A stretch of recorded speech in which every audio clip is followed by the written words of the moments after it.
For a long time, relationships confused and baffled me, upset and hurt me, left me and abandoned me. And then one day, I learnt what I'm going to share with you today. The following teaching is what completely transformed my experience with relationships. My relationship as a wife, as a mother, as a daughter, as a friend, and as a colleague. I now live in beautiful harmony with my gorgeous husband and cute as pie son, and help people cultivate healthy relationships with the people around them. This episode on I Love Me, the podcast, is my gift to you. A gift that has the power to completely and totally awaken you, change your life, and deepen your experience of being you. Love, love, love, love, love, love, I love me. Simple, inspiring lessons in self-love. Hey gorgeous, it's Tamra here. Now I need to highlight one thing up front. Being in relationship with other people is a necessary part of being human. We need that connection. But what if our relationships with others are more harmful than good? What if when we spend time with certain people, we leave those meetings feeling less than, not good enough, drained, hurt, walked all over, belittled, or even bullied? What do? We can blame the person for how they treated us. We can make up stories in our mind about how horrible this person is. We can get angry, frustrated, upset. There's certainly options. Not very empowering options, but options nonetheless. Or we can choose to do something different, something radically different. We can choose to take full responsibility for how that person treated us. What? But Tamra, I wasn't the one being a douchebag. They were. I know, but here's the thing. How others treat us is a mirror reflection of how we treat ourselves. Okay, breathe. You're safe, it's all okay. Let me share a passage from the book A Course in Miracles. When you meet anyone, remember it is a holy encounter. As you see him, you will see yourself. As you treat him, you will treat yourself. As you think of him, you will think of yourself. Never forget this, for in him you will find yourself or lose yourself. What this passage is saying is that the world can show us ourselves through reflections. Every interaction we have, every situation we experience, every person that triggers us is showing us a mirror reflection of our inner world. The thoughts we think, the behaviors we engage in, the habits we adopt, the ways in which we treat ourselves and others, they are all shown to us through the people we interact with. They are our mirror reflections. If you have beautiful, kind, caring relationships with other people, this is a sign that you treat yourself and others in the same way. But if your relationships with others are lacking in some way, maybe even abusive, physically or emotionally abusive, this is a sign that you yourself are acting or behaving in a similar manner. Maybe not to the same severity or in such an obvious way. Often the places upon which we need to do the most healing are shown to us in more extreme ways to get our attention. But if we truthfully examine our lives and are willing to look at how we may be acting in a similar way, we bring our own egoic behaviors to light. And once we have this awareness, Then we can begin the healing process. For change can only happen once we are aware that there's a change that needs to happen. Now, I know there can be immense resistance to this, resistance to the very idea that a person's behaviors are mirror reflections of our own behaviors.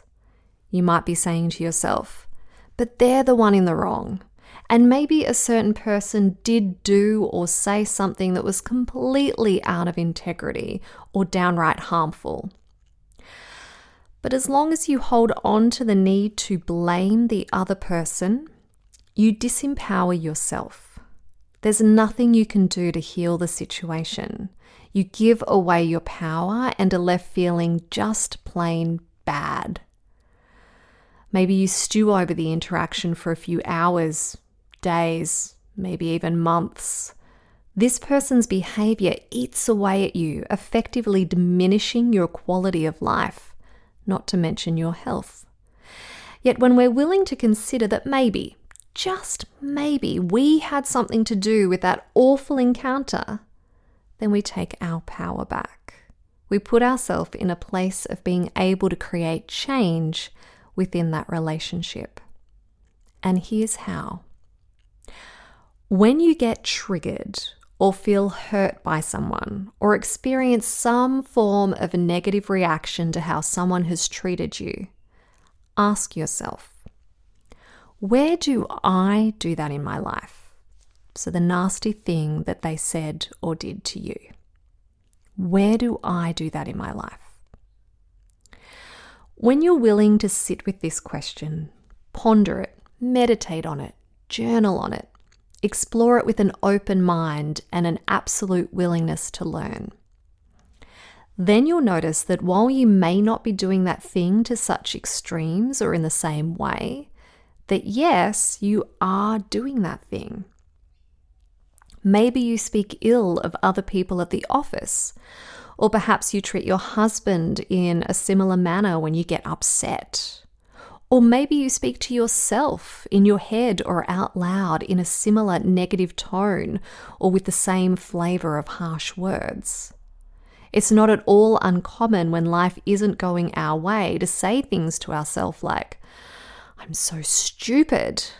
I'll never get this right. I can't believe I made that decision. What an idiot. I'll never trust again. I hate my thighs. Or something of this negative nature. This is called self-abuse. The negative things we say to ourselves serve no other purpose than to hurt us and hold us back from the things we aspire to having and being. And it's this negative self-talk that'll be reflected to us through the people we meet each day. Everyone is a walking mirror. Every person is offering us direct reflections of our own thoughts, feelings, and behaviors. When we recognize this, when we're willing to see life as a mirror, showing us the places within that need healing, then we're able to learn and grow and expand far quicker and with far more grace. No longer do we blame others or circumstances for how we feel. Instead, we take full responsibility for our life and everything that happens to us. We see every uncomfortable moment as a gift of insight. The moment we feel a negative emotion, anger, guilt, hurt, it can be so easy to try to give that emotion to someone else, to blame someone for how we feel, to project that feeling onto someone else, often the people who are closest to us, the people we have the most history with or the most rapport. Yet these negative emotions are not designed to be passed on to other people. They're designed to be felt in the present moment, and in feeling them, we get to heal them.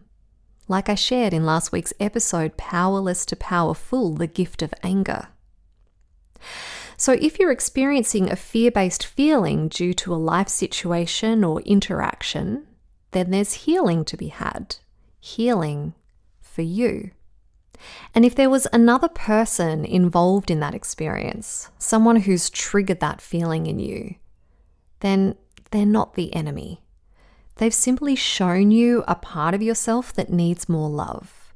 They're shining light on the limiting beliefs and ideas that need to be dug up so you can feel more whole, more at one with yourself.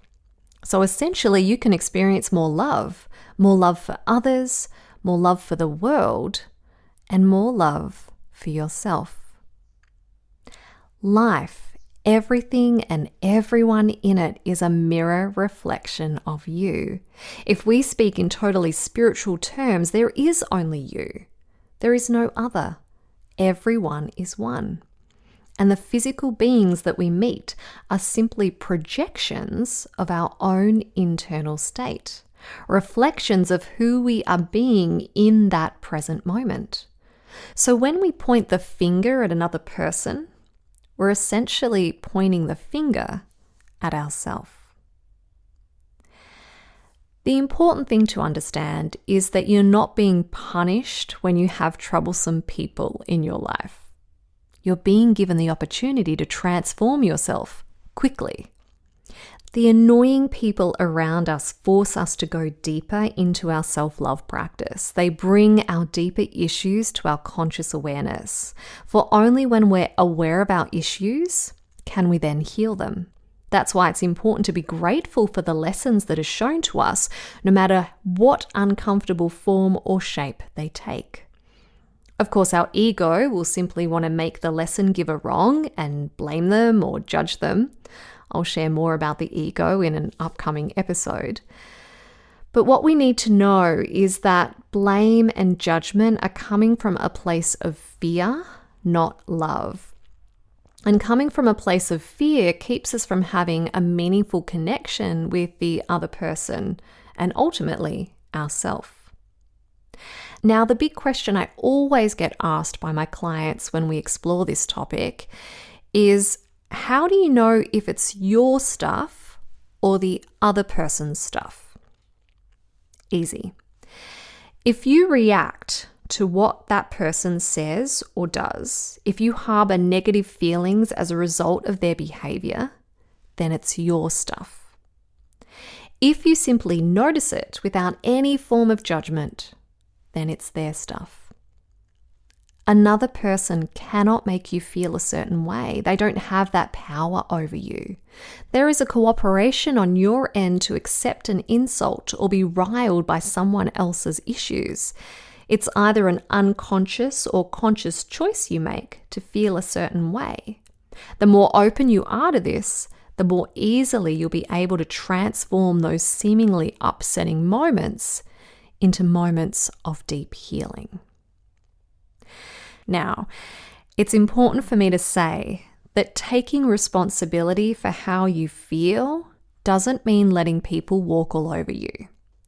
If you have that pattern where you tend to hold back from speaking your truth, then perhaps that's the lesson that you're being shown, that it's time to lovingly set firm boundaries on how you wish to be treated. And we'll explore this in more depth in next week's episode. Because there's a misconception that staying in a place of love means biting our tongue in order to maintain the peace, essentially allowing people to take advantage of us or treat us disrespectfully. This couldn't be further from the truth. This is actually what's called spiritual bypassing. Love isn't always butterflies and rainbows. In many instances, the most loving thing that we can do is teach a person how we wish to be treated through loving but firm words and actions. Often, due to cultural or generational conditioning, patterns have been set up where people treat us a certain way that's not of a loving nature. It's our job to show a person how to treat us. Yes, we are responsible for how we are treated. And if speaking our truth, not from a place of reaction or emotion, but from a place of loving firmness, is not accepted by the other person, then we have the choice to walk away from that encounter. Because remember, these people are our mirror reflections. If you have a history of being bullied, then the only person who can break that pattern is you. And that requires you to firstly stop bullying yourself. If someone is bullying you, speaking to you in a negative way, raining on your ideas and aspirations, it's a reflection of your internal state. So you start with you. Instead of allowing the negative mind chatter airtime, you continually interrupt it with more positive self-talk. You do the inner work, which is something I teach in the Remarkable Relationships course that I run, so that you can essentially unplug that inner critic. When we can turn off the negative inner chatter, we start to shift our relationship dynamics without needing to consciously change anything about how we interact with the troublesome people in our life. Then, as we start to develop a healthier internal dialogue, we naturally start acting and behaving differently with those people and feel more comfortable teaching others how we wish to be treated. This leads to easily being able to articulate healthy boundaries. For setting boundaries is an act of self-love for all involved.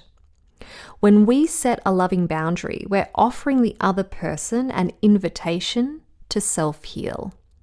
Although it's important to realize their healing journey is not our responsibility. We can only lead by example and leave the other person to decide how they wish to learn, be it through love or through fear. Let me say that again. The only person you are here to heal is you. And in healing you, you're able to heal others through setting boundaries, through being an inspiration or positive role model, and by sharing love with all you meet. So when someone triggers you, says something hurtful, blames you for something you never did, makes you feel bad about yourself, stop and breathe. Then take a moment. Then, or at a later time when not in the person's company, to ask yourself, where am I doing that thing, that behavior in my life? How am I acting that way? Who am I treating in a similar manner? Maybe it's someone else, maybe it's yourself. Why am I doing this? What can I do to change this?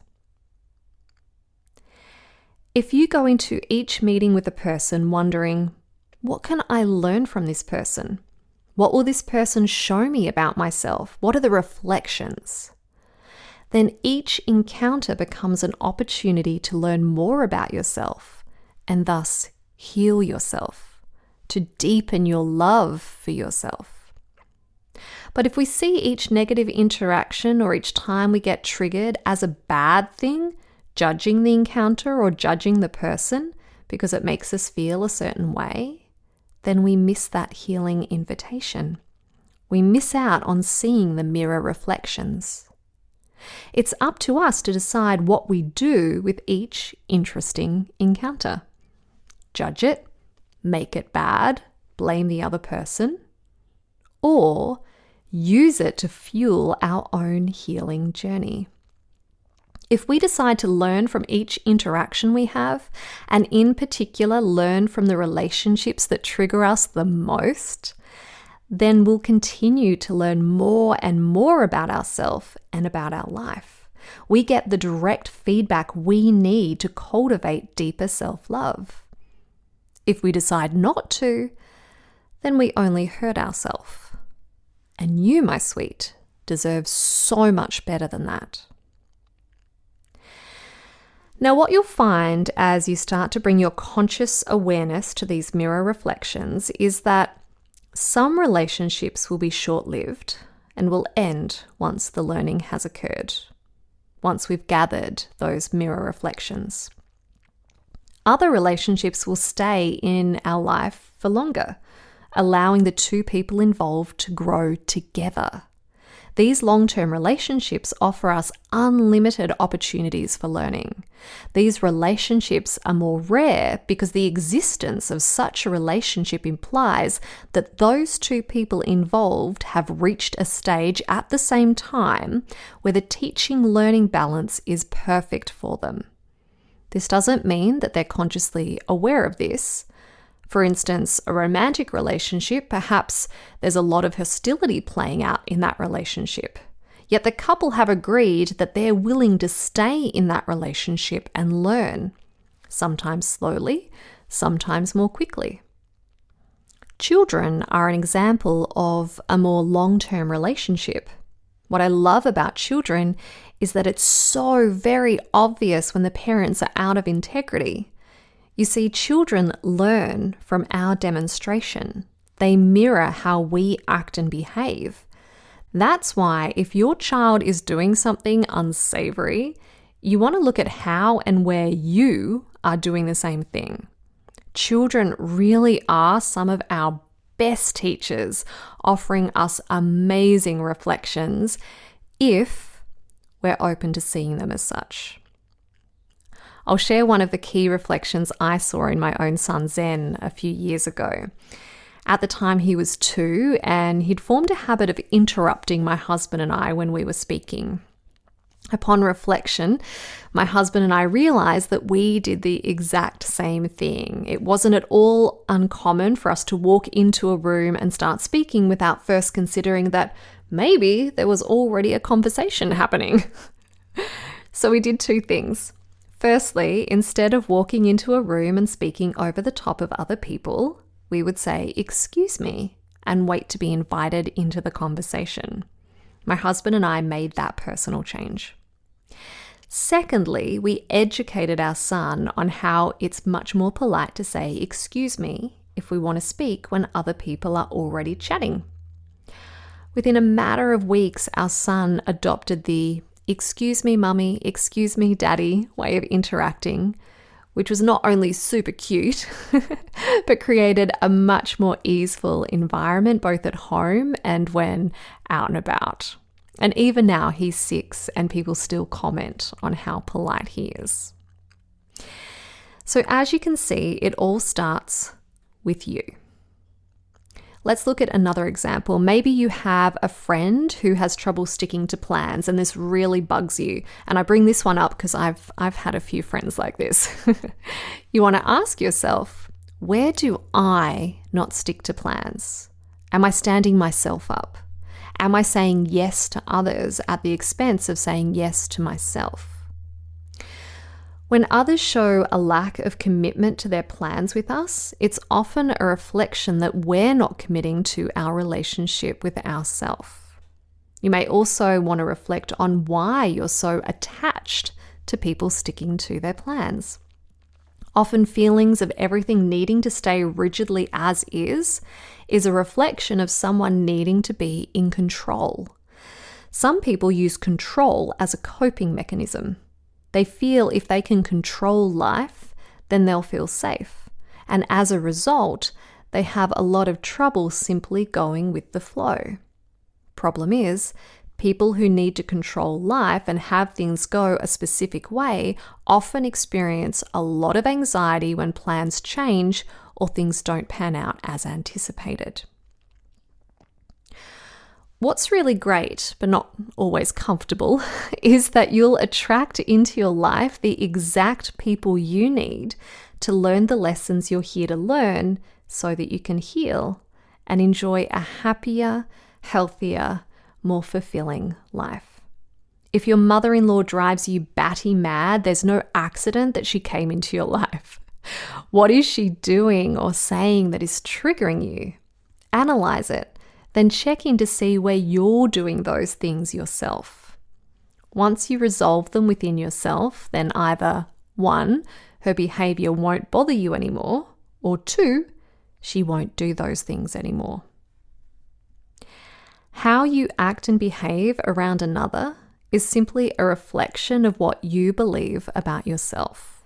In this way, every relationship, be it with a friend, family member, colleague, or stranger, is an invitation to reflect, learn, grow, and heal.